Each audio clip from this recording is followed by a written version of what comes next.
어제 새벽에 서울 사랑교회 헌당 예배가 있어서 그곳을 가게 되었습니다. 사랑교회는 세계에서 유일하게 지하에 6,500석의 좌석을 가지고 있습니다. 세계에서 유일한 가장 큰 공간입니다. 그런데 사랑교회는 그냥 예배당으로서만 활용하는 것이 아니라 그 의원들이 와서 그렇게 감사를 하더라고요. 예술의 전당 세종 문화회관보다도 더 큰 공간을 갖고 있기 때문에 그냥 사랑의 교회는 우리 교회도 그렇게 합니다. 다음 주일에는 우리가 그 지역사회 어린이집 교사들을 이렇게 공간을 이렇게 임대를 빌려줘서 쓸 수 있도록 대관을 했거든요. 그러니까 교회당이라고 하는 것은 예배당, 교회라고 하는 것은 건물이 아니라 사람이고 성도이기 때문에 그 예배당을 주변 지역사회를 해서 쓸 수 있도록 활용을 하는 거예요. 그래서 무슨 예술 공연이나 문화 공연, 또 심지어는 사랑교회에서 이렇게 학생들이 뭔가 이렇게 공연하기를 원하면 언제든지 쓸 수 있도록 이렇게 활용하는 열린 공간으로 쓰고 있습니다. 그야말로 완전히 빚을 갖고 하나님 앞에 드리는 그 헌당식을 어저께 그 사랑교회에서 했었습니다. 근데 새벽에 KTX를 타고 용산역에 내려서 전철을 이렇게 2번 갈아타는데 제가 이렇게 주변을 둘러봤더니 한결같이 거의 모든 사람 99%가 무엇을 보고 있었을까요? 스마트폰. 어떤 사람은 심각한 표정으로, 어떤 사람은 웃으면서, 어떤 사람은 무표정하게 다 한결같이 스마트폰을 보고 있었습니다. 저는 그 사람들을 지켜보는 재미로 또 서서 신문을 보면서 가고 있었습니다. 자, 이 스마트폰에 완전히 매료된 사회, 중독된 사회, 스마트폰 공화국의 모습이 아닐까. 근데요, 문제의 심각성은 어디에서 나타나느냐. 이런 패밀리 레스토랑이나 식당 같은 데 보면요, 온 가족이 한데 모여 있어요. 그럼 애들도 다 어딜 쳐다봅니까? 스마트폰을 쳐다봐요. 심지어는요, 밥을 먹으면서 쳐다봐요. 대화가 별로 없어요. 야, 우리 대화 좀 하자 하면요, 대놓고 화부터 냅니다. 아니, 왜 스마트폰 보는데 대화를 하자고 합니까? 이 스마트폰의 게임이 무슨 내용들이 사람들의 마음을 다 빼앗아간 것 같아요. 그래서 말이죠, 말수가 좋고 삭막해져 가는 것이 우리 사회가 되는 것 같아요. 우리 특별히 젊은 학생들이. 근데 여러분 이거 아세요? 우리 하나님은요, 당신의 자녀들이 어울리며 사는 것을 좋아하세요. 소통하며 사는 것을 좋아하세요. 우리 하나님께서 천지만물을 창조하신 다음에 맨 마지막 날에 사람을 만드셨어요. 아담을 만드셨죠. 그런데 다른 것은 보시고 다 보기에 좋았더라 하셨는데 무엇이 보기에 안 좋았습니까? 독초하는 것이, 혼자 사는 것이 보기에 좋지 않았더라. 그래서 하나님께서 하와를 만들어 주셨거든요.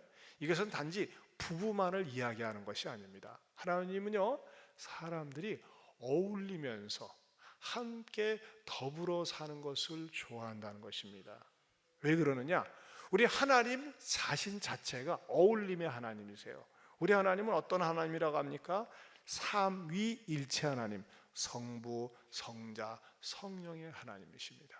그 삼위일체 하나님께서 어떻게 하셨어요? 세상을 창조하셨고 우리를 구속하러 예수님을 보내셨고 우리와 사귐이 있도록 성령님을 우리들에게 허락해 주셨다고 하는 것입니다. 특별히 우리 하나님은요, 오늘 본문처럼 살기를 원합니다. 본문을 다시 한번 읽어볼까요? 시작. 즐거워하는 자들과 함께 즐거워하고 우는 자들과 함께 울라. 오늘 설교 제목이 뭡니까? 함즐함울. 평소에 쓰지 않는 말입니다. 제가 그냥 약자로 했습니다. 함께 즐거워하고 함께 우는 공동체입니다. 만약에 여러분들이요, 내 주변에 같이 이렇게 함즐함울할 수 있는 어울림의 공동체가 있는 사람은 정신건강, 영적인 건강, 삶에 있어서도 굉장히 건강합니다. 그러나 이런 사람의 부류의 사람이 없다고 하는 것은요, 자기 자신을 자꾸 좁게 만들고 우울하게 만들고 어둡게 만듭니다. 자, 그런데 이렇게 같이 우리가 먼저 해야 될 것이 뭐냐면, 첫째는 함께 즐거워할 수 있어야 됩니다. 따라서 함께 즐거워할 수 있어야 됩니다. 어떤 좋은 일을 만났어요. 기쁜 일을 만났어요. 승진했어요. 합격했어요. 뭐 애를 낳았어요. 좋은 일 했을 때 막 좋다고 막 카톡에 올리잖아요. 근데 카톡에 올리는 것뿐만 아니라 같이 기뻐하고 축하해요. 잘 됐어요. 즐겁네 할 때 뭐가 됩니까? 즐거움이 배가가 되는 것입니다. 그래서 같이 즐거워하는 것입니다. 그런데 말이죠, 이런 기쁘고 즐거운 일이 있는데도 불구하고 내가 나눌 수 있는 사람들이 별로 없다 할 때는요, 얼마나 외롭고 적적하고 슬프겠습니까? 여러분, 하나님께서는요 우리 인간들을 만들 때 공동체로 만드셨다니까요. 둘이 하나가 되고 가족이 하나가 되고 어울리면서 살 수 있도록 만들었습니다. 그런데 나는요 사람들하고 어울리기 싫어요. 모이는데 가기 싫어요. 소그룹이 싫어요. 그냥 나만 있기 원해요. 그러한 사람들의 정서, 마음을 이렇게 가만히 살펴보면요, 무엇이 문제일까요? 공동체 속에 소그룹에 어울리지 못하는 사람들, 4가지 원인 가운데 하나입니다. 여러분들이 한번 진단을 해보세요. 첫째는요, 이기심 때문에 그렇습니다. 많은 사람들이 사실 이기적인 사람들이에요. 이기심이 없는 사람이 없어요. 하지만요, 이기심도 너무 지나치게 이기심 때문에 때로는 왕따를 당하는 경우가 있어요. 뭐냐면요, 그 사람이 어떤 모임을 딱 가려고 할 때 계산적이 되는 거예요. 이 모임이 나한테 이익을 줄 거냐 손해를 줄 거냐, 항상 이해 득실을 따지고, 또 의외로 말이죠, 장사 속으로 계산적으로 그 모임에 들어가서 어울리려고 하고, 별로 있잖아, 나한테 도움이 될 것 같지 않다, 돈이 될 것 같지 않다 그러면요 들어갔다가 빠져나옵니다. 그리고 어울리면서도 말이죠, 계속 간을 보면서 나에게 돈벌이 수단이 되는가 유익이 되는가 이것을 따져봐 가지고, 그렇지 않으면요 쑥 빠져나가기 때문에, 그런 사람들은 아이고 저 사람은 돈밖에 몰라, 우리를 이용해 먹는 것 같아, 우리를 수단화하는 것 같아 하면서 상처를 받고 그런 사람들과 점점 멀어지게 되는 것입니다. 우리는 사람을 대할 때 어떤 수단으로 대해서는 안 됩니다. 사람 그 자체가 소중한 목적이 돼야 되지, 내가 이용해 먹으려고 그 사람들과 만난다, 이거 오래가지 못한다고 하는 것입니다. 또 어떤 경우에 어울리지 못할까요? 두 번째는 교만 때문입니다. 이런 사람은요, 주변 사람들이 자기 눈에 차지 않습니다. 적어도 어울리려고 하면 나보다 수준이 높거나 학벌이 높거나, 내가 그 사람들하고 어울릴 때 누구하고 어울려 그런 말이죠, 거기서 이렇게 좀 위세를 부리고 나는 이런 사람들이다, 공작새처럼 말이죠 나를 드러내기를 원하는 사람들. 그런데 말이죠 자기보다 수준이 낮은 거예요. 난 저런 사람들하고 어울리다가 나도 똑같은 사람 취급당할 것 같아, 그러면서 교만한 마음 때문에 어울리지를 않는 것입니다. 여러분, 교만한 마음을 가진 사람은요 특징이 있어요. 쉽게 남의 허물을 발견하고 쉽게 비판을 하고 쉽게 정죄를 합니다. 어떤 사람이요? 교만한 사람들이. 그리고 남의 말을 듣지 않습니다. 자기 말만 전부고, 자기만이 잘 알고 있고 자기가 알고 있는 지식만이 전부인 것처럼 생각을 하면서 남의 지식을 수용하지 않습니다. 어떤 사람이요? 교만한 사람이 그런다는 것입니다. 이런 사람들은 시간이 지나면서 경원시 당합니다. 세 번째는 어떤 사람이 소그룹의 공동체에 어울리지 못할까요? 귀차니즘 때문입니다. 귀차니즘. 귀찮아. 나는 누가 나한테 관심 갖는 것도 귀찮고 내가 관심 갖기도 귀찮아. 그래서 귀찮아하는 거예요. 이런 사람들은 어떤 특성을 가지고 있을까요? 굉장히 게으릅니다. 특징이 있어요. 게을러요. 나는 그래 시간 내고 싶지도 않고 그냥 나 혼자 늘어지게 자거나 혼자 시간 갖고 싶지, 귀찮아, 이렇게 생각하는 사람들. 이 사람들은요 나 홀로 섬 속에 외롭게 삽니다.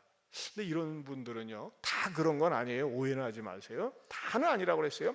의외로 애완동물을 많이 좋아합니다. 고양이나 개, 요즘은 애완동물을 많이 선호하고 그래요. 그런데 말이죠, 사람보다도 애완견이나 애완고양이 너무 좋아하면요 그거 안 좋대요. 우리 이사 가신 어느 집사님 아들은 말이죠, 자기 며느리가 그 고양이를 너무 좋아해가지고 헤어졌어요. 집안에 고양이가 10마리 있어요. 냐옹냐옹. 근데 말이죠, 그 부인 얼굴도 보면요 고양이 닮았대. 목소리도 고양이 흉내인데 좀 있었어요. 그래요? 주둥아리도 고양이 입이고 말하는 것도 고양이처럼 한대요. 완전히 고양이의 형상을 닮았다니까요. 그런 사람이 있어요. 고양이 껴안고 자고. 그래가지고 왜 남편하고 헤어졌느냐, 그 남편한테 병이 왔는데 말이죠. 그 몸에 그 털 그런 것 때문에 알레르기 반응이 나가지고 생활을 못 하는데 의사가 뭐냐냐, 고양이 없애야 된다. 나는 내 남편은 없애지만 그건 못 없앤다. 그래서 헤어진 거예요. 그게 뭐야? 그럼 저 죽을 때 고양이들이 물 둘러앉아가지고 냥 슬퍼라 슬퍼 그러겠어요? 이야, 정말 너무 극단적인 사례지만은요, 여러분 가운데서 만약에 나는 우리 집 식구보다 남편보다 아내보다 새끼보다 나는 고양이가 좋아요, 개가 좋아요. 여러분, 개를 너무 좋아하면 개 같은 사람이 됩니다. 오, 욕이라고 생각하지 마시고 개처럼 뛰면 개같이 뛰네 그러잖아요. 여러분, 사람을 귀하게 여겨야 돼. 사람, 여러분의 아내, 남편, 자녀, 부모를 귀하게 여겨야 되는데 아마 귀찮은 거예요. 귀찮아. 근데 짐승은 말을 안 듣고 먹을 것만 주면 말 잘 들으니까는 이거 문제 있는 거예요. 그 다음에 네 번째는 왜 어울리지 못하느냐, 두려움 때문이라는 겁니다. 두려움. 사람에게 어울리는 게 두려워요. 말 한마디로 상처를 받고 또 말로 섭섭한 말을 듣거나 어울리면서도 자꾸 말이죠 박탈감을 느끼니까는 사람하고 어울리는 것을 두려워하니까 어울리지 못해요. 하지만 여러분 이거 알아야 됩니다. 사람은 연단을 받아야 돼 자꾸. 그리고 그것을 극복해야지. 그런 것 때문에 자꾸 자기 홀로 섬을 쌓고 홀로주의에 빠지고 혼밥을 하고 혼영을 하고 혼자 영화 보러 다니고 혼자 하다면요, 그 사람은 나중에 외롭게 죽습니다. 여러분, 혼자서 아무하고도 어울리려고 하는 의식이 없는 사람은요, 마음에 병이 쉽게 든다니까요. 그 마음에 든 병을 갖다가 어떻게 해결할 수 있는 방법이 없습니다. 하지만 여러분 이거 하셔야 돼요. 우리 인간의 마음속에는 이기심, 교만, 귀차니즘, 두려움은요, 함께 즐거워하고 함께 울 수 있는 그런 공동체에 들어가길 싫어하지만은 예수님을 모시면은, 예수님을 의지하고 살면요, 이것이 극복이 됩니다. 왜? 예수님의 영 자신이 이기적인 삶이 아니라 이타적인 삶을 사셨기 때문입니다. 예수님 주변에는요, 항상 연약한 사람들, 부족한 사람들, 천한 사람들, 못 배운 사람들이 주변에 있었고 예수님은 그렇게 어울리셨습니다. 또 그런 사람들을 만나 주셨습니다. 예수님 자신은요, 이타적으로 어떻게 하셨어요? 예수님 자신의 건강을 주셨고 말씀을 주셨고 양식을 주셨고 생명을 주셨습니다. 예수님을 잘 믿으면요, 이기적이 아니라 이타적으로 살고 싶어요. 주고 싶은 거예요. 나누고 싶은 것입니다. 또한 예수님은 말이죠, 교만하지 않았습니다. 겸손한 모습으로 사람들에게 다가갔습니다. 당시에 사람 취급하지도 않았던 여성들의 인권을 존중히 여기셨고, 사람들이 죄인들이라고 놀려대고 손가락질했던 창기나 세리들의 친구라고 그렇게 불림을 받았어요. 심지어는 말이죠, 사람들하고 저런 사람들하고 어울려가지고 체면 깎이는 거 아닌가 할지라도 그런 것에 신경 쓰지 않고 사람들이 거부하고 외면하는 사람들에게도 손을 내밀고 그들을 치료하시고 어루만져 주셨다고 하는 것입니다. 사람들은 귀차니즘, 여러분 귀차니즘의 반대말이 뭘까요? 그냥 제가 만든 말입니다. 부지런이즘. 예수님은 얼마나 부지런하셨는지 몰라요. 새벽부터 밤늦게까지 말씀을 증거하고 신방하고 사역하고 사람들과 어울리면서 사셨어요. 여러분, 혼자 사는 것도 힘든데 예수님은 12명의 제자들과 더불어서 공동체 집단 생활을 하셨어요. 이거 얼마나 힘들겠어요. 부지런하지 않으면 못합니다. 또 예수님은 어떻게 사셨습니까? 두려움이 아니라 친근함으로 다가오셨습니다. 오죽했으면 애들도 예수님 우리 좀 만져주세요, 안수해 주세요 하면서 애들도 좋아했겠습니까? 그만큼 예수님은 친근한 마음을 가지고 사셨습니다. 저는 저와 여러분의 마음속에 예수님의 영이 들어가서 이기적인 삶이 아니라 이타적인 삶, 교만한 삶이 아니라 겸손한 삶, 귀차니즘이 아니라 부지런함, 두려움이 아니라 친근함으로 사람들 속에서 어울릴 수 있는 저와 여러분들이 될 수 있기를 축원합니다. 이런 사람들은요, 항상 남을 생각합니다. 어떻게 하면 다른 사람에게 유익과 도움을 줄까 생각을 합니다. 지난 2019년 1월 30일 날 서귀포 중학교에 한웅 강태원이라고 하는 중학교 3학년 학생이 길을 가다가 와 대박이다, 애들 대박이란 말 쓰잖아요. 지갑을 주셨어요. 보니까 지갑 안에 30만 원이 있었고 뭐 카드도 있고 그래요.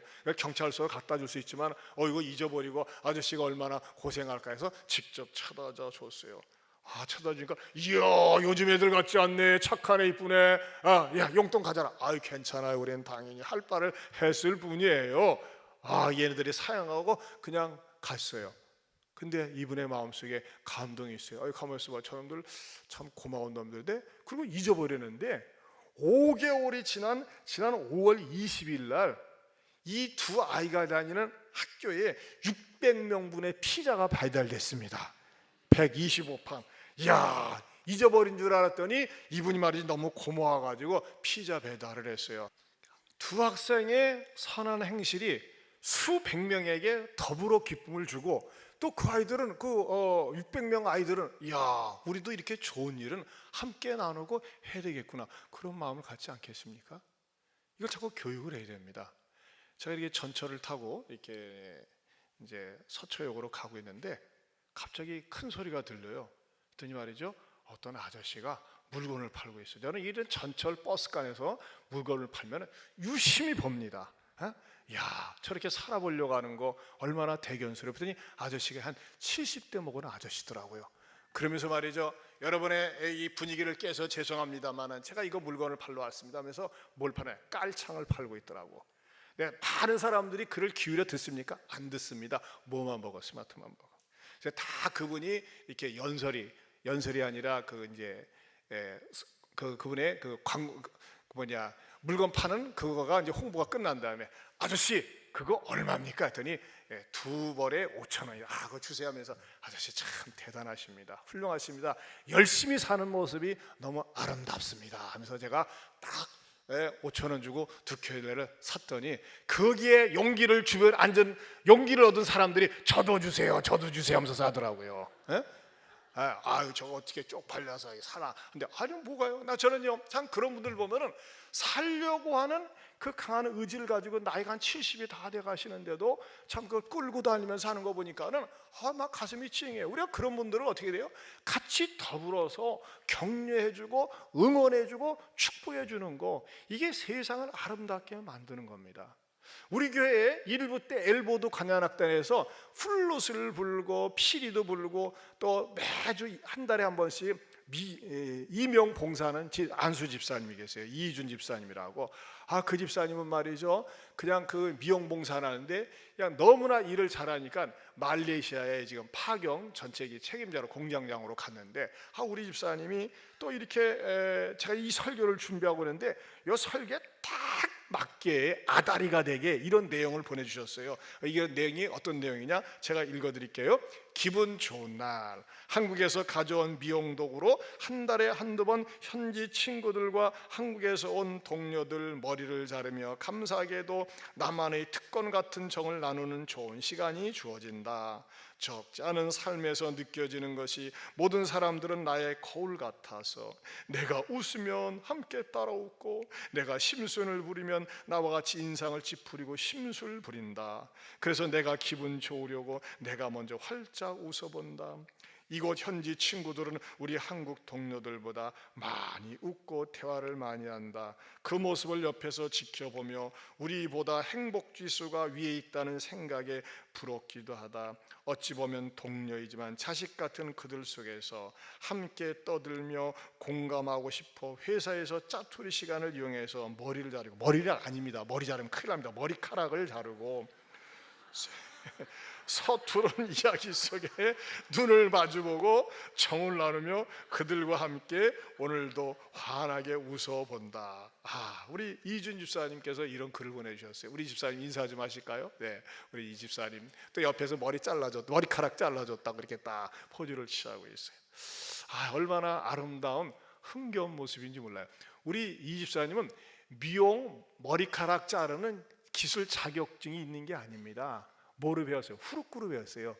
그 후루꾸란 말을 순수한 우리말로 뭐냐고 하니까 앞에 앉은 권사님이 야매라고 한대. 어찌됐든지 간에 그렇게 배웠는데 우리 이사님 지금은 전문가입니다. 얼마나 잘 자르는지 몰라요, 머리카락을. 그래가지고 그쪽에 가서도 쉬는 시간에 봉사를 하는 모습이에요. 함께 웃으며 함께 즐거워하는 모습, 얼마나 감동적입니까? 여러분, 이 시간이 몇 시간 후면 다가옵니다. 1시 반에 익산 고등학교에서 있습니다. 그게 뭡니까? 체육대회입니다. 여러분, 내가 어떻게 그런데 체면상 갑니까? 체면상 갑니다. 운동회라는 게 옛날에는 이게 학교에서 있었어요. 그것도 막 애들만 노는 거죠. 근데 같이 어울려서 놀고 즐거워하는 그런 데가 어디 있습니까? 어디 있냐고요? 노래방. 마이크 잡고 에. 아이고, 그거 뭡니까 그게? 뭐긴요. 그것도 뭐 노래 부르는 건데 스트레스 해소한다고 하지만, 여러분 같이 더불어서 공동체와 어울려 가지고 뛰고 즐거워하는 거. 여러분, 아마 대한민국에서 전교인 식사 준비를 하는 데 우리밖에 없어요. 전교인 식사 준비를 했다니까요. 모든 분들이 같이 먹고 즐거워. 여러분들은 그냥 몸뚱아리만 오면 돼. 물론 접시 가지고 오고, 그건 구역장들이 참겨서 오겠지만 같이 더불어 오고, 또 웬만하면 모든 분들이 선물을 받을 수 있도록 말이죠, 준비도 많이 해놨어요. 이번에 우리 피택자들이 정말 준비를 많이 하고 애를 많이 썼어요. 그러니까 여러분들이 오늘 오후에, 그것도 뭐 몇 시간도 안 해요. 그저 1시 반에서 그냥 짧은 시간, 한 서너 시간 하는데 같이 모여서 소속감도 가지고 같이 즐거워하고 기뻐할 수 있는 그러한 은혜 체험 시간, 공동체 속에 어울리면서 저 마음껏 웃고 즐거워할 수 있는 여러분 모두가 될 수 있기를 축원합니다. 얼마나 행복한 시간인지 몰라요. 그 애들과 더불어서 산 교육이 되는 거예요. 어울림의 교육. 이걸 위해서 우리가 준비를 했습니다. 한 걸음 더 나가서 말이죠, 함께 즐거워하고 함께 웃고 함께 좋아하지만 함께 울 수 있어야 한다는 것입니다. 울 수 있다. 우리가 인생을 살면서 슬픈 일, 답답한 일, 울고 싶은 일이 있어요. 근데 말이죠, 눈에 보이는 눈물은 아니지만 마음으로 울고 있는 분들이 너무나 많이 있어요. 자기 가정을 생각하면, 자기 자신을 돌아보면 막 울고 싶어요. 근데 이런 분들이 뭐가 돼야 됩니까? 교회에 와서 공동체 속에 어울리면서 같이 위로를 받을 수 있어야 돼요. 저는 그런 의미에서 예안교회 이름이 얼마나 좋은지 몰라요. 예안교회 이름 첫 번째 뭐예요? 예수님 안에 있는 교회. 두 번째는 예루살렘과 안디옥 복합형 교회. 세 번째가 뭐예요? 예수님의 안위가 있는 교회. 안위가 뭐예요? 위로를 받는다는 거예요. 안전한 위로를 받는다. 이런 안위를 받는 교회가 우리 예안교회인데, 이런 위안을 공개적으로 받을 수 있는 곳이 바로 이런 체육대, 이런 공동체 모임이 아닌가 생각이 돼요. 여러분, 예수님께서는 그런 사역을 하셨어요. 예수님도 말이죠, 종종 어울리면서 같이 즐거워하는 그런 가정이 있었는데, 나사로 집안이에요. 나사로, 마르다, 마리아. 근데 나사로가 중한 병에 걸렸다는 소식을 듣고 예수님이 가셔야 되는데 시간을 놓쳐가지고 나사로가 그만 죽고 말았어요. 하지만 예수님은 어떡합니까? 그래도 조문을 가신 거예요. 하지만 이미 나사로는 죽어가지고 장례가 끝난 다음에 예수님이 가셨어요. 그러니까 장례가 끝난 다음에 예수님이 가니까 막 그 가족들이 너무너무 슬퍼하는 거예요. 그 슬퍼하는 표정을 보시고, 모습을 보시고 예수님은 어떤 반응을 보셨습니까? 요한복음 11장 32절 35절 같이 봅니다. 시작.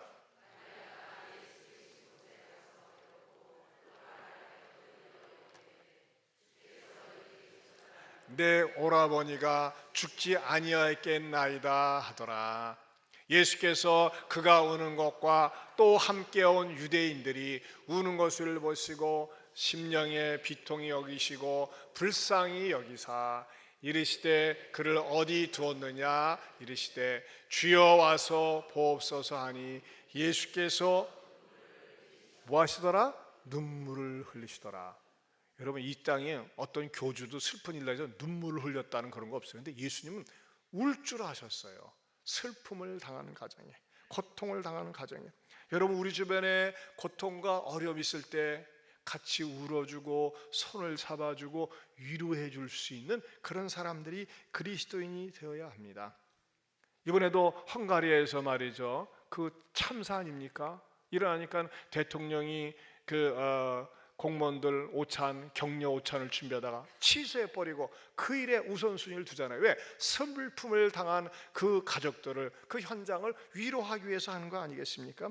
우리 주변에 어려움과 슬픔이 있을 때 같이 찾아가서 내가 그대 옆에 있다, 너와 함께하고 있다 하면서 말이죠, 위로해주고 격려해주는 것, 이것이 바로 좋은 공동체의 모습입니다. 그런데 만왕의 왕이신 우리 예수님이 그 무덤 앞에서 같이 눈물을 흘리셨는데 그 주변에 있던 사람들이 뭐라고 궁시렁댔어요? 아이고, 저 예수도 별 수 없네. 아니 뭐 난치병 환자 고치고 문둥병자도 고치고 여러 환자를 고쳤는데 죽음 앞에서는 그냥 꼼짝 못하네. 그렇게 궁시렁댔어요. 그때 예수님께서 맞아, 나도 내 한계가 있어 하면서 조의금만 내고 이렇게 돌아오셨습니까? 아니에요. 예수님은 그 자리에서 한 걸음 더 나가서 무덤을 향해서 걸어가셨어요. 그리고 돌문을 옮겨 놓으라 하신, 그렇게 얘기했을 때 말하다가 예수님 뭐 하시는 거예요? 이미 장사 다 끝났다니까요. 그리고 우리 오빠 나사로는요 죽은 지 나흘이 돼가지고 썩은 냄새가 펄펄 나요. 무슨 냄새를 맡으려고 저 돌문을 열어놓으라고 그래요. 그때 예수님 뭐라고 그러셨어요? 내 말을 믿으면 하나님의 영광을 보리라고 얘기하지 않았느냐 하면서 뭐라고 명령합니까? 나사로야 나오너라 명령하니까 수위에 꽁꽁 매어 묶여져 있는 나사로가 벌떡 일어나서 걸어서 나왔을 때 저 수위를 풀어주라 하셨어요. 죽음을 명령하실 수 있는 분이 예수님이십니다. 물론 나사로는 나중에 또 자연사로 죽었어요. 하지만 분명한 거 하나는 예수님은 온 인류를 갖다가 죽음에서부터 구원해 줄 수 있는 유일한 분이심을 믿습니다. 그리고 분명히 우리 주님 공중에 구름 타고 재림하실 때 모든 죽은 자들이 먼저 살아나고 예수 믿는 사람들은 영광스러운 천국으로 들어가고 믿지 않고 복음을 받아들이지 않는 사람들은 지옥불에 던짐을 받습니다. 그러나 분명한 거 하나는 뭐예요? 예수님은요 죽음 앞에서 절망하지 않고 죽음을 갖다가 명령하시면서 죽은 자를 살리셨다고 하는 것입니다. 여기에서 우리에게 주는 중요한 메시지가 있습니다. 우리 주변에 큰 슬픔, 아픔, 고통 가운데 있는 사람들을 내가 어떠한 수단과 방법을 통해서 위로해주고 격려해줄 수 있어야 된다는 것입니다. 지난번에 우리 교사 어떤 공동체에 갔는데 어느 집사님 여동생이 결혼한 지 1년밖에 안 되는데 자궁암 말기예요. 막 그러면서 우시는 거예요. 그래서 우리 교회 주부에다가 계속 싣고 있습니다. 하나님, 이제 32살밖에 안 되는데 우리 교회 다니는 분은 아니에요. 그 여동생은. 그래서 계속 기도하고 있는데 새벽 기도 때마다 어느 집사님이 자기 동생이 아닌데 그 여동생의 이름을 써가면서 감사 예물을 헌금을 드리면서 하나님 그 자매를 고쳐주세요, 치료해주세요 하면서 감사 예물을 드리는 거예요. 얼마나 마음이 감동이 됩니까? 내 일이 아닌데 자기가 알고 있는 지인의 여동생인데 기도해주고 있는 거예요. 정말 아름다운 마음씨라고 생각이 됩니다. 또 우리 교회 어느 구역장은 말이죠, 남편들이 믿음이 없어요. 믿음이 약해요. 그러니까 자주 이렇게 식사하는 자리를 마련하면서 남편의 마음을 순화시키고 남편의 마음의 문이 열리도록 같이 어울리면서 또 우리 교제를 나누면서 이렇게 교회로 전도하려고 하는 그런 아름다운 모습이 있어요. 아침에도 우리 교회 어느 여자 집사님이 한 분을 전도해 가지고 오셨어요. 했더니 어떻게 오셨어요? 했더니 그 집사님이 다니시는 식당의 단골 그 사장님인데 오랫동안 다니면서 그 집사님의 정성과 사랑에 감동이 돼서 오셨다고 하는 거예요. 그러니까 여러분들이 말이죠, 이렇게 사람의 마음을 움직이고 감동을 줘야 돼요. 이제라도 온 것이 얼마나 감사한지 모른다고 그렇게 고백을 하더라고요. 사랑하는 성도 여러분, 저와 여러분의 삶이 내가 하나님 앞에 은혜와 복을 받는 것으로 딱 멈추는 것이 아니라 내 주변에 내 사랑의 말을, 사랑의 손길을 원하는 사람들에게 말을 하고 손길을 내밀면서 같이 즐거워하고 같이 울 수 있고 같이 행복을 맛보는 아름다운 공동체를 만들어갈 수 있기를 축원합니다. 어떤 분은 말이죠, 물품을 기증하는데 쌀을 갖다가 이 순푸대를 기증하면서 목사님은 절대 얘기하지 마세요. 저는 은밀히 하고 싶어요. 알겠습니다. 참 그런 분도 있어요. 또 어떤 분은 말없이 이렇게 물품을 갖다 놔요. 절대 자기를 드러내지 말라는 거예요. 정말 물론 또 오해는 하지 마세요. 이름 밝혔다고 해서 잘못됐다는 건 아니에요. 또 목사님이 말이지 나는 그거 아니니까 오해하지 마시고, 이렇게도 이쁘고 이름 밝혀도 이쁘고 안 밝혀도 이쁘고 모두 이뻐. 모두 이쁜데 정말 우리 교회에는 이렇게 섬기려고 하는 마음을 갖고 있는 분들 얼마나 감사한지 몰라요. 특별히 여러분, 이 사랑의 응어리를 갖다가 같이 나눌 수 있고 또 사랑을 보여줄 수 있고 하는 현장이 오늘 오후 몇 시서부터 1시 반부터입니다. 여러분들이 마음껏 사랑을 누리고 맛보고 행복해질 수 있는 공동체를 체험할 수 있기를 축원합니다. 기도하겠습니다. 하나님 아버지, 감사합니다. 나의 존재가 내 주변의 사람들에게 함께 즐거워하고 함께 울 수 있고 어울릴 수 있는 그런 공동체의 구성원이 바로 내가 되게 하여 주시옵소서. 이제는 우리 주 예수 그리스도의 은혜와 하나님 아버지의 변함이 없는 사랑과 성령님의 감화감동 교통하심의 은혜가 함께 즐거워하고 함께 우는 공동체의 적극적인 내가 되겠노라고 다짐하는 모든 성도들 위해 영원토록 함께 있을지어다. 아멘.